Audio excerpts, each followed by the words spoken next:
Welcome to Big Little Stories. I'm Ivy Sharmetz.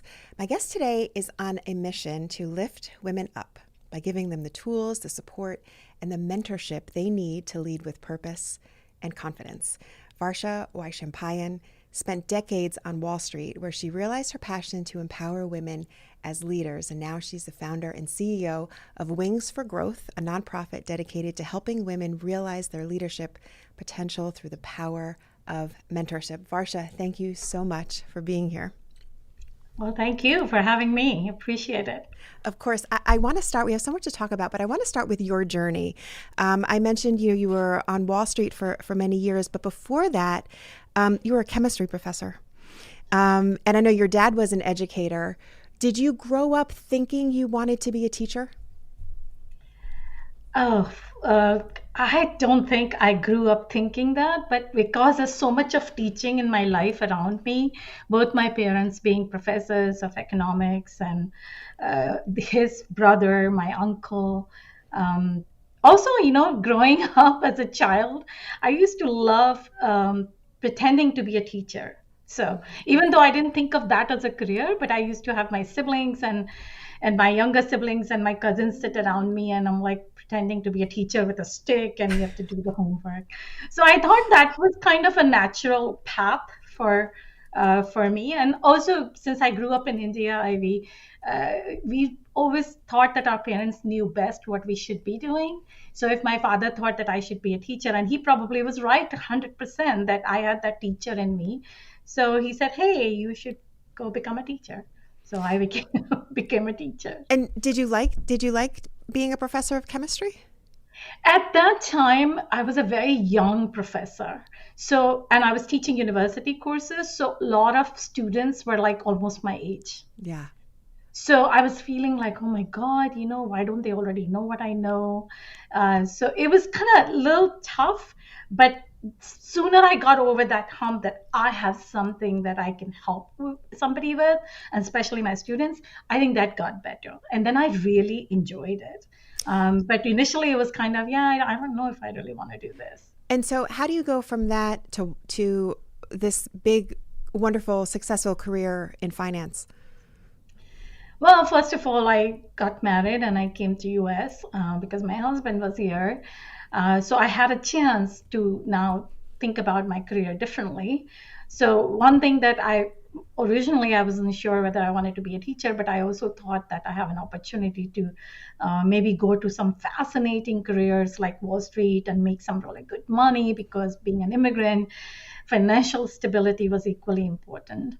So that's kind of how I started, and my husband was already there to help me and guide me, just like when I was a teacher, my father was there Mm. to help me and guide me through this career. That's kind of how I got into Wall Street. Still, I wasn't really sure this is what I wanted to do. I was still young and I was thinking, oh, I'm going to give it a try and see how it works. And here I am.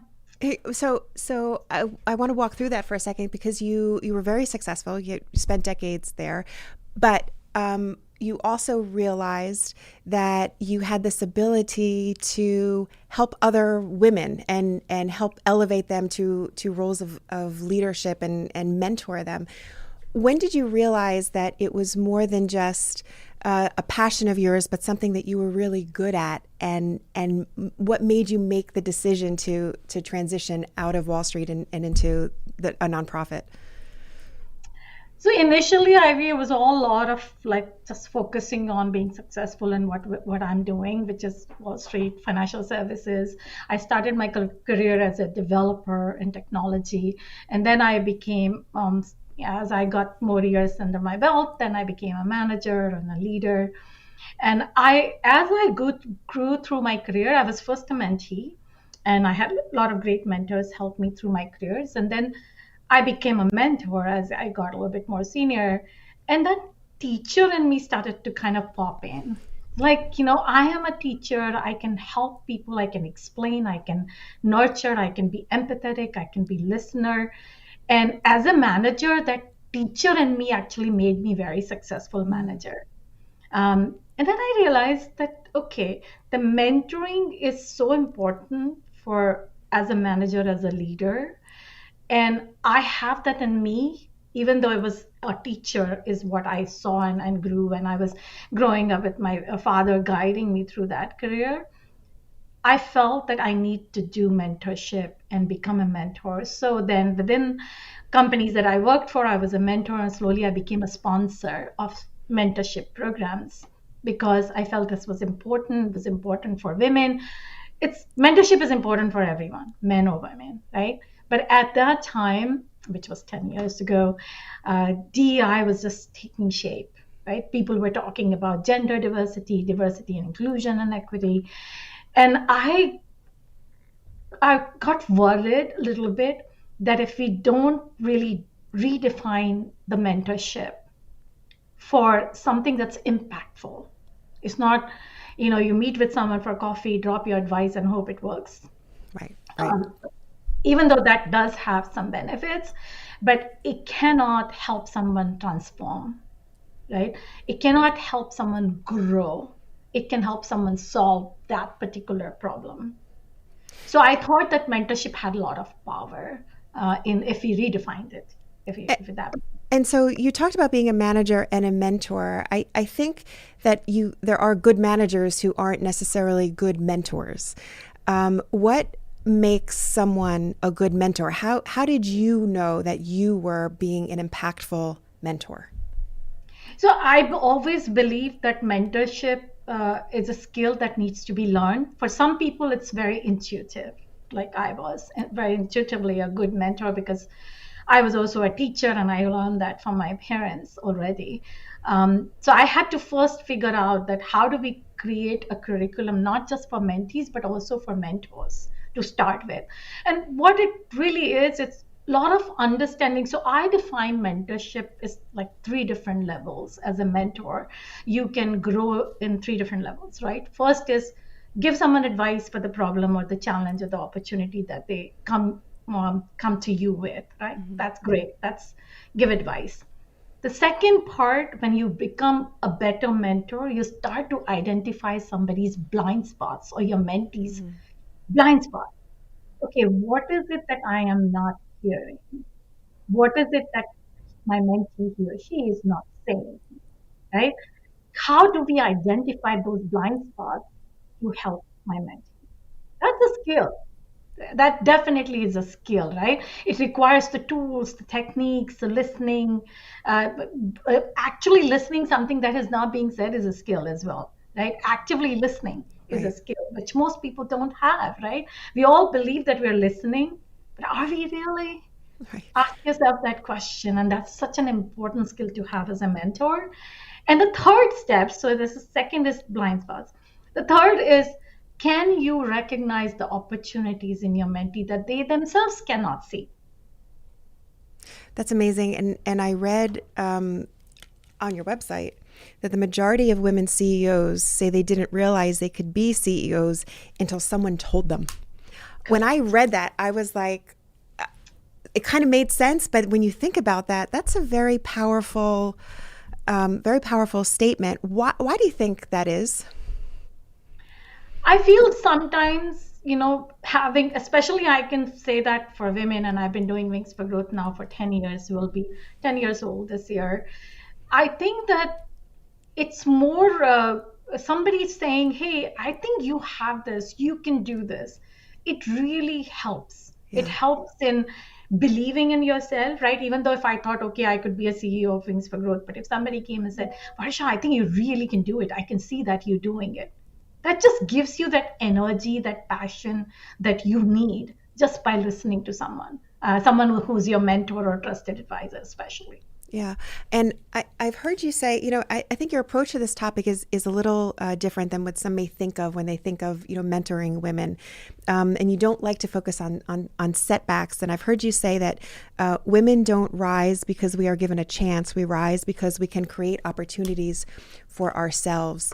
Can you talk to me about that's sort of switch in thinking, because I think sometimes, not always, but sometimes we do focus on setbacks and, changing the workplace and those types of ideas, when what you're saying is we already have what we need.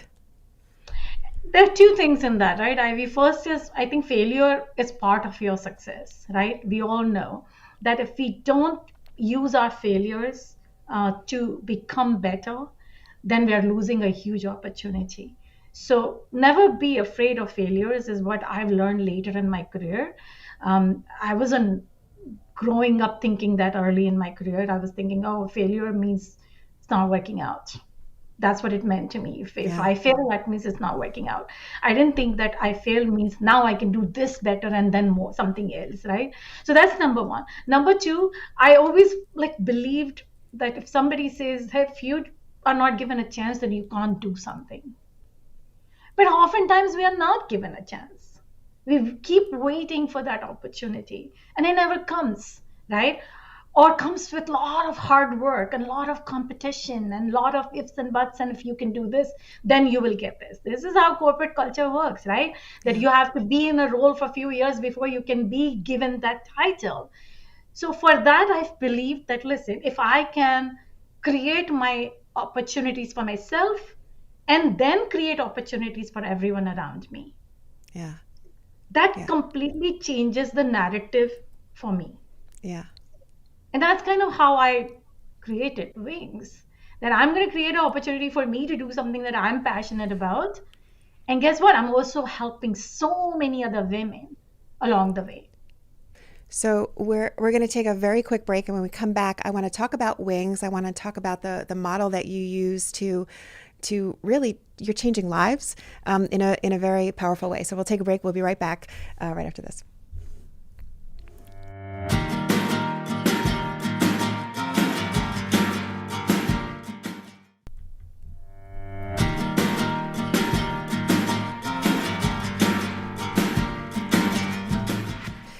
Varsha, what makes Wings for Growth different than other mentorship programs? It's a great question. Thank you for asking because it's also an important one.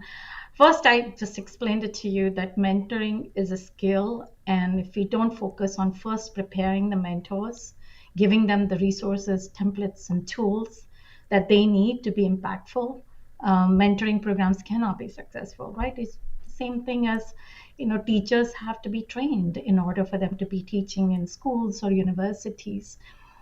Second is very important is the structure. If we don't have structure, then it's the same thing that give advice and hope it works, right? We need a plan, we need a structure to measure not just mentees success but also mentors success, also programs success. So we created a structure that didn't exist in many of the mentorship programs that I was part of or even sponsored. So being a university accredited program, being a nonprofit, and having mentors who are skilled and trained to be mentors and to mentor women was such an important part of this. Mm. And lastly, two more things that I would say is, look, companies do have programs. I think almost all the big companies, mid-sized companies, they all have mentorship programs. But sometimes you need something that's away from your work and people at work, right? So you can be vulnerable, you can be super clear about what is it that you want to do, because unlearning is a very important part of learning. Yeah. And if you have a space which is safe for to unlearn, that's where the growth actually happens. So having women come to Wings for Growth and not have their managers or people from their companies as mentors, that was very important for the growth. Yeah. And So, then, oh no, I'm sorry. Go yeah. ahead. No, and I was going to say also we are a very cross industry nonprofit, right? So when you think about leadership, you don't have to have leaders from your industry, right? It's actually fun to have a mentor who is from pharma and the mentees from financial services. It's fun for both of them to work with another and learn each other's industry experience. So, talk to me about the signature program that Wings for Growth, because you talk about the structure. I'm kind of fascinated at how you've able to turn it into it's a 7 month program. Is that correct? Yeah. So tell me how the program works. So the way program works is, first of all, the companies who are our clients or partners or both, they send their high potential women in our program. number one. Number two, their high potential women also then get interviewed by ours, meaning Wings for Growth management team, in order for us to figure out it's a good fit. And it's a leadership development program. And this program is specifically for middle management women who are in somebody's succession plan, right? So they're being prepared, developed for a bigger role. So they already come with lots of great potential and great career plans ahead of them. But the fit is important because to us, this is very structured and people have to work very hard. It's no walk in the park. It's a lot of hard work on top of your full-time job. So they come, then we also pair them with not just one mentor. We pair them with three different mentors. It's very, very high touch program. It's white glove, high touch. We handhold every single participant, whether you're mentor or mentee. We handhold every single activity, workshops. So they come with the whole team ready, individually focused on each one of them individually. Right? They get a plan, which we work with them, and the plan is very individualized. They also learn how to create a plan. If you ask, this experience I've had that when we interview them, we say, okay, what are the goals you want to work on? And oftentimes I find that people don't have a ready answer, right? They were like, oh, let me think, right? So developing a plan in itself is a huge accomplishment, right? And then it's the leadership program. So it's all about practicing leadership. You don't learn to become a leader because somebody gave you advice or somebody gave you a workshop. You become a leader when you practice it. You show up as a leader. You influence outcomes, inspire people, motivate people. That comes through practice. So we give them tons of practice activities. We help them practice. And lastly, I would say that it's very structured and it's university accredited program. So everything has to be measured and graded and feedback provided. They practice being public speakers. They practice being great, amazing delegator, great manager, right? Show up as a leader, show up as a mentor to their teams. So those are the skills that are very important in order for them to be successful in their careers. And then you also, Wings for Growth also teaches people how to be a mentor, correct? So how do you, talk to me about that, because I feel like that's just as important as getting the mentees is training the mentors. Yeah, so Wings for Growth mentors, you don't get to become a mentor unless you go through our workshop, which is, sometimes it's a half day, one day, or if you're a mentor in the program already, then it's a 90 minutes kind of a refresher course. In that course, we actually help people understand the blind spots. How do you identify somebody's blind spots? More importantly, how do you ask questions so you get the picture that you don't usually get when mentee is telling you the situation or the story? So that's whole entire training, best practices, do's and don'ts, which are not very obvious, right? Obvious ones would be build trust. But very important that you are a trusted advisor for everything that mentee does at work and sometimes even personal stuff. That people come and talk about their personal situations with the mentor. So having that, and it's not about developing or opening doors or creating opportunities. It's about developing mindset. How do you develop a leader's mindset? The mentors have to be trained. They need to know what toolkit do they have. Active listening. Most of our mentors come in and they say, oh yeah, I listen. But when they go through our training and some examples and some exercises, group exercises, oh, you're not really listening. You're not actively listening. You're listening quickly to prepare your response. That's how the mentors have all the skills and tools to be prepared and do a really good job. And by the way, they are mentors in the program because they have amazing experience. Right. They're all very senior executives. They have had successful career. All we're doing is helping them bring their career and their best times from their career and translate that to mentee in a form that they can absorb and develop themselves. What kind of transformation do you see in the women that go through this program? Oh my God, Ivy, I have to say, we just graduated one cohort just yesterday. And one of the exercises that we always do is then when I interview them or we interview them for the program, I always start by saying, tell me 2 minute story. And they'll say, oh, about my work, about what? And I'm like, whatever you want to tell us. Just take 2 minutes and tell me a story that you would like to share. That's how we start, right? Then throughout the program, public speaking, storytelling, pitching, presentation is such an important part of the leadership, right? So they learned all of that. And then yesterday, when we closed everything, was the last event of the cohort is leadership speech contest. They now tell the same story, right? Or different story. They can pick different story. And lots of people, 60, 70 people in a cohort, we're all coming together. Everyone gets an opportunity to tell their 2 minutes story all over again. And they themselves come and say, oh my God, look at the difference from the point they were interviewed. And even the mentors can see it and the coaches can see it and they listen to that. That transformation is so amazing. And it has a ripple effect, right? It's not just affecting the individual, but then that becomes part of the company culture, and it spreads. So you're changing so much by changing these individuals. Yeah. Right? Yeah. It's the confidence, right? Companies always ask me, how do you measure, your program success or your mentee success? And I say that, how do I measure my success and Wings for Growth program success? Is only one thing, that if our mentees can, 100% of our mentees, the entire class, can say that they are far more confident to achieve what they want to achieve compared to where they were before, then our mission is done.